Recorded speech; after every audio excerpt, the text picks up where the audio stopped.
It has happened to you.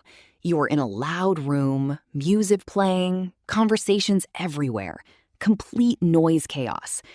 And then suddenly, you hear it. Your name.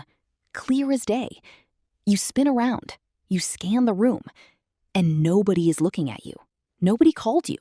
Nobody even knows you're there. So what just happened? Was it your imagination? Were you hearing things? Or did your brain just do something so sophisticated, so quietly powerful, that most scientists are still trying to fully explain it? Stay with me, because the answer reveals something about your brain that will genuinely change how you think about yourself. First thing, you are not going crazy. You are not paranoid. You are not hearing things in the clinical sense. What just happened to you has a name.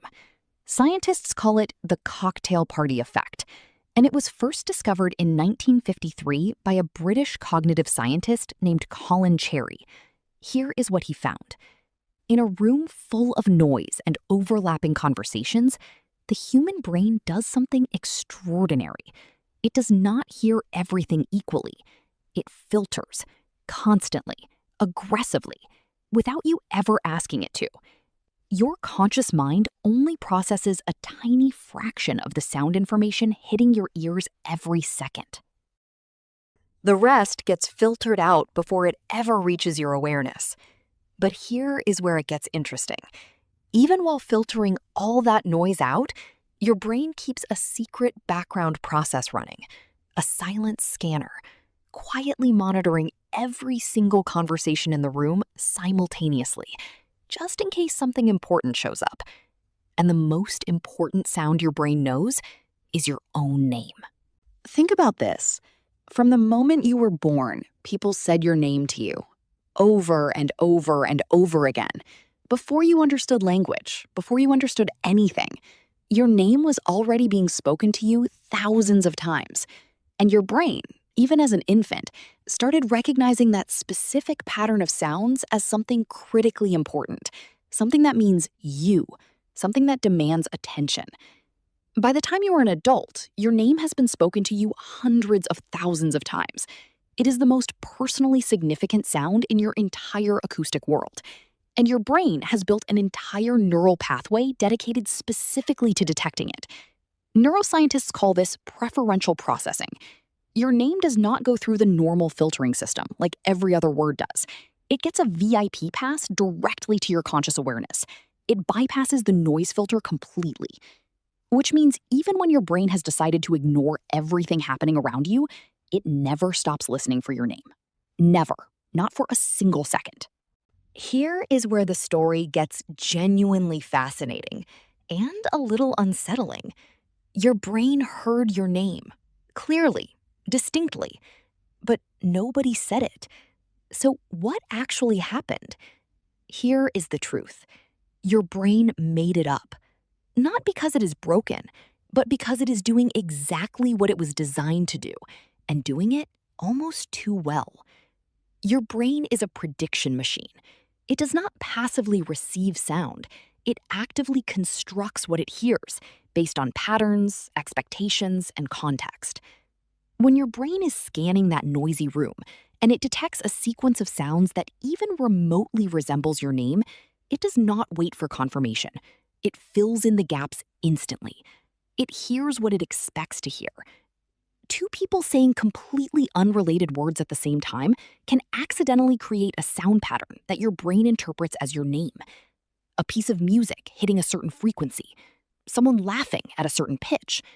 Your brain takes those raw sound fragments and constructs your name out of thin air, and then presents it to your consciousness as completely real. This is called auditory pareidolia, the same mechanism that makes you see faces in clouds, but for sound. Now, here is the part nobody talks about, and this is where it gets genuinely uncomfortable. You did not decide to hear your name. You did not choose to pay attention.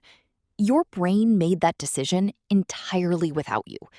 While your conscious mind was busy having a conversation, enjoying the music, thinking about something completely unrelated, a completely separate part of your brain was running its own program, making its own decisions, pulling your attention wherever it wanted without asking your permission.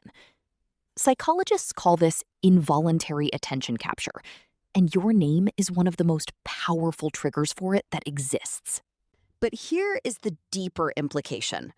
If your brain can manufacture a sound that feels completely real, what else is it manufacturing?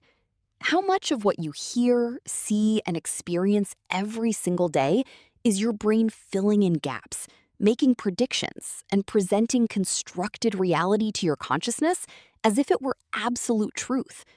The answer is more than you are comfortable with. Your brain is not a camera passively recording reality. It is an editor, constantly cutting, filling, constructing, and presenting you with its best guess of what is out there. And most of the time, you never even notice. So why your name and not other important words? Why not your mother's name? Why not the word danger? Why not the name of someone you love? This is where the science gets beautifully personal. Your name is unique in one very specific way. It is the only word in the entire human language that refers exclusively to you. Every other word is shared. Chair means chair to everyone. Love means love to everyone.